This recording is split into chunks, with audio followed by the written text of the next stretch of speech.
Today's video is about Frode's Wormsbearer and his daughter Arina Copperwolf. Frode, who is the former Norn shaman of Worm, is now the warden of the Astral Ward.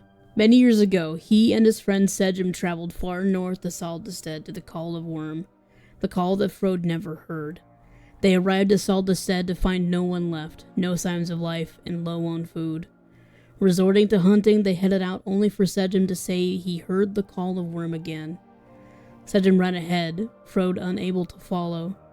When Frode caught up, he found Sejim frozen in place, transforming into something out of the horror stories, a bone skinner. As his body broke apart into pieces and through his screams he begged for Worm. The transformation paused, however Sejim sunk into the cracked ice and into the cold water. Frode stumbled away, unable to process what happened to his friend. Frode lost faith in Worm and lost himself. He stayed away from his daughter for 5 years, not wanting to look her in the eyes.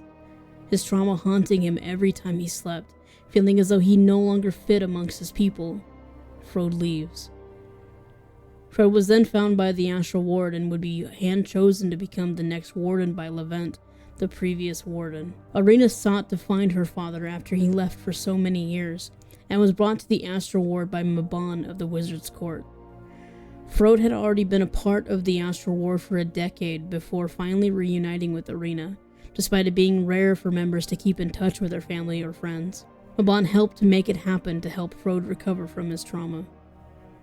We as the commander come in contact with Arina right before we are both sucked into the demon realm Nyos, where she remains to help rescue efforts and fight back against the demons. Frode, knowing his daughter, trusts she will survive, even if she has half the strength as her mother, Ragna Copperwolf. Will Arina make it out of Nyos to see her father again? Will we prevail in Inner Nyos?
Thank you for watching another lore video, everyone. I'm having a ton of fun making these and diving into the stories that Guild Wars 2 has to offer. Next up, we have a video requested by many to do a theory on what I think the Midnight King will look like when we finally get to set our eyes on this mysterious leader we've heard so much about. Stay tuned for more, and if you like this series, please consider liking and subscribing below. I also stream on Twitch every Monday, Tuesday, and Wednesday with Guild Wars 2, and also playing games with the community, so please come hang out with us. Links are all in the description below.